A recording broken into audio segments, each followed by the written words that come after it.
You have stared at it your entire life, every single day, and you have never once seen it. What you see is a lie, a comfortable, ancient lie that your eyes and your brain agreed to tell you so you wouldn't have to think about what is actually out there. What is actually out there is the most violent object in this solar system. A seething, roaring engine of annihilation, so extreme that the rules of physics break down inside it. And it is 150 million kilometers away from you. And that distance is the only reason you are alive. Welcome to the sun.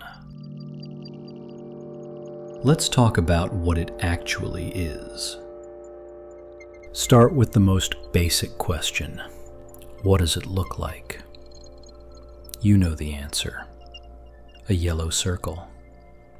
A warm, round ball of light. Children draw it in the corner of every picture. The universal symbol for warmth and safety. Now look at what NASA's ultraviolet cameras actually see. A writhing, twisting, boiling plasma nightmare. A surface covered in eruptions, arcs, and loops of superheated gas, stretching hundreds of thousands of kilometers into space. Tendrils of fire reaching out and snapping back. Vast, dark wounds punched through the surface, where magnetic fields strangle the light. It looks nothing like a circle. It looks alive, and it is angry. The first thing to understand is that the sun has no surface. None. There is nothing to land on, nothing to stand on, no edge, no boundary, no floor. What we call the surface is the photosphere, the layer where the gas finally becomes thin enough that light can escape. Below that, the plasma is so dense that a single photon of light born in the nuclear core takes 100,000 years just to random walk its way out to the surface. 100,000 years traveling through fire. Then 8 minutes to reach your eye. You are not seeing the sun as it is. You are seeing it as it was when your ancestors were still in Africa, before agriculture, before language as we know it. The light you feel on your face right now is older than human civilization.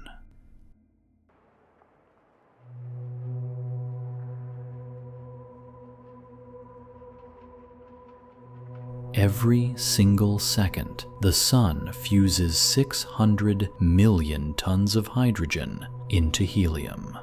In the core, where the temperature reaches 15 million degrees Celsius, and the pressure is 340 billion times greater than the air pressure at Earth's surface, hydrogen nuclei are being crushed together violently enough that they fuse.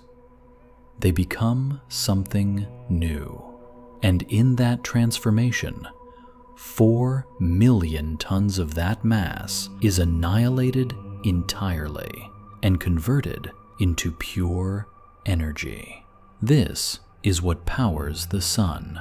Not burning, not combustion, annihilation. The conversion of matter itself into light and heat. 4 million tons annihilated every second for 4.5 billion years, with fuel enough to continue for 5 billion more.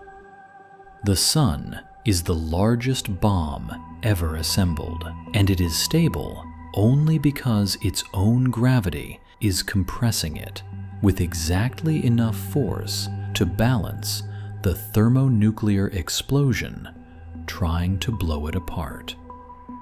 The entire Sun is an equilibrium between two apocalypses. The moment that balance shifts in either direction, the story ends.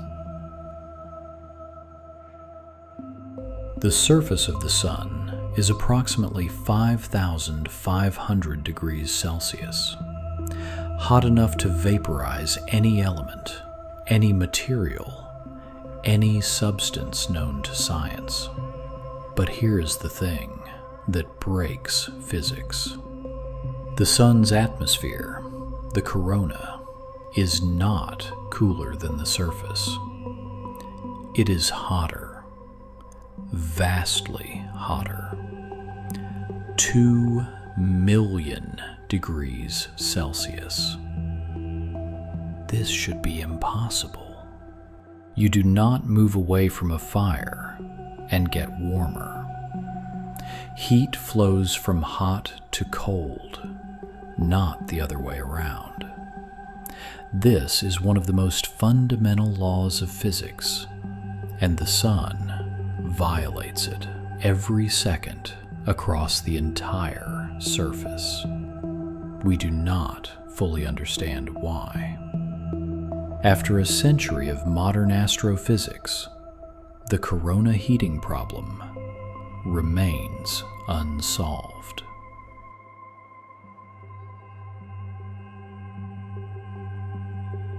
The surface is not still. It is not calm.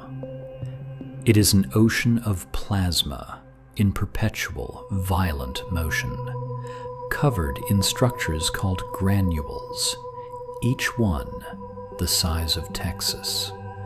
Formed as hot plasma rises from below, radiates its heat, cools, and sinks back down.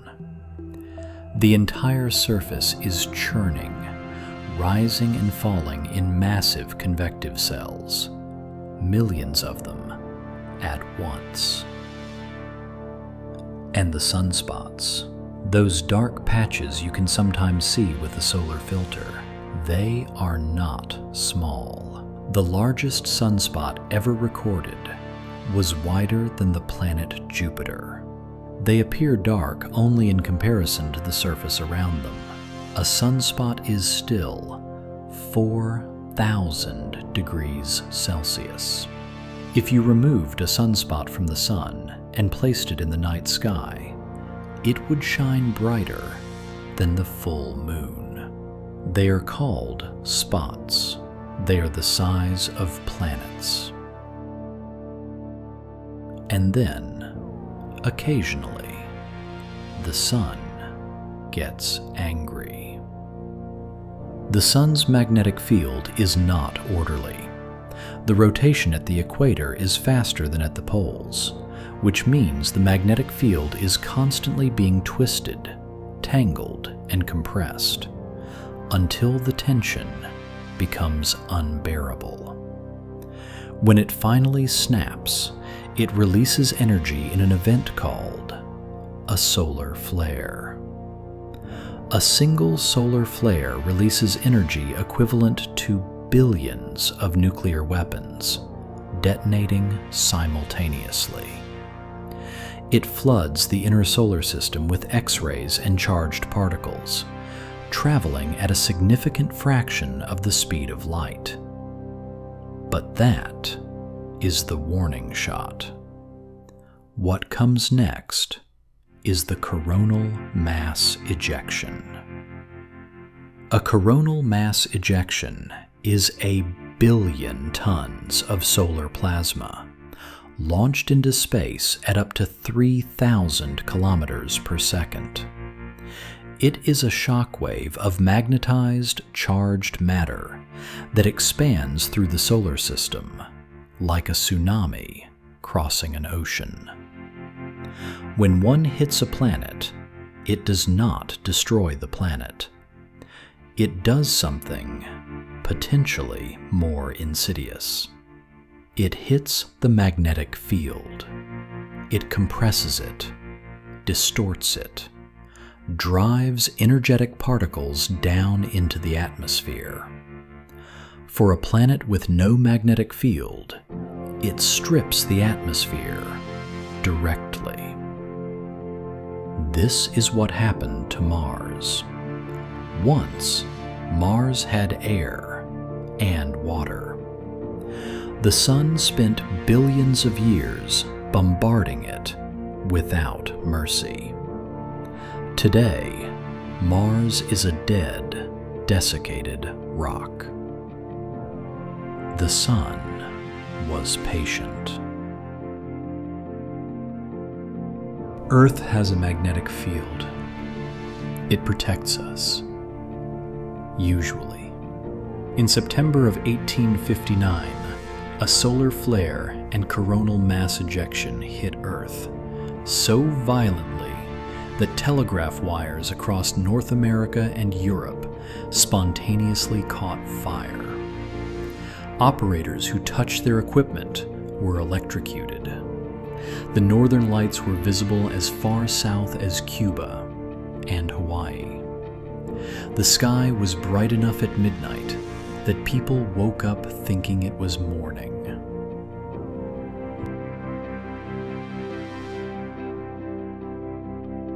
On July 23, 2012, a coronal mass ejection of comparable strength to the 1859 event blasted off the Sun.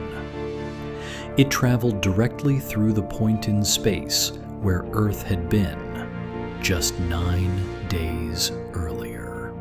9 days. The margin between normal modern life and a global catastrophe that would have disabled power grids worldwide, potentially for months or years, was 9 days.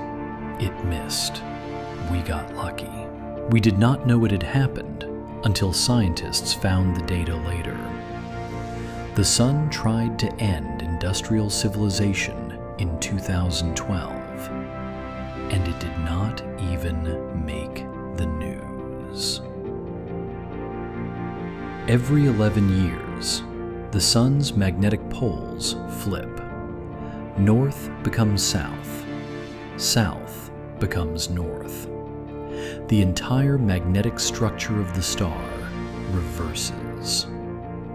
As it approaches this reversal, solar activity increases. Sunspots multiply. Flares become more frequent. We call this solar maximum.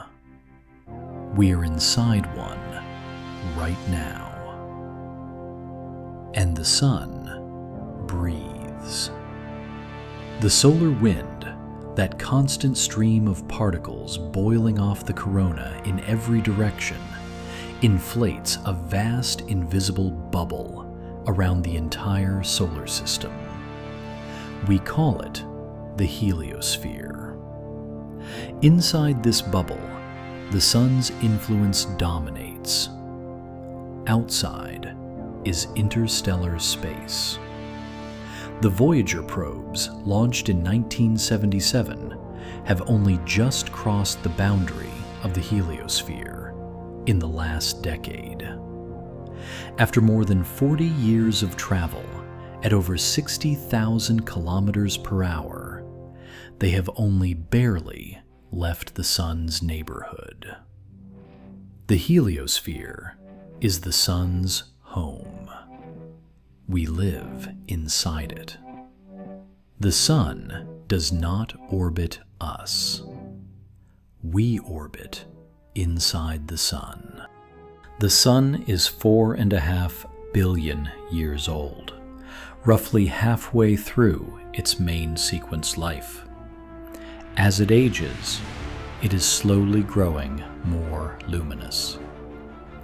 1 billion years from now, it will be bright and hot enough that the oceans of Earth will begin to evaporate. The planet will enter a runaway greenhouse effect. The water will be gone. The surface will broil. In 5 billion years, the hydrogen fuel in the core will begin to run out. The sun will swell into a red giant, expanding to perhaps 200 times its current size. Earth may be swallowed entirely. At minimum, it will be scorched down to bare, molten rock, unrecognizable. Everything humans have ever built, every monument, every grave, every record of our existence, consumed and vaporized by the star that gave us life in the first place.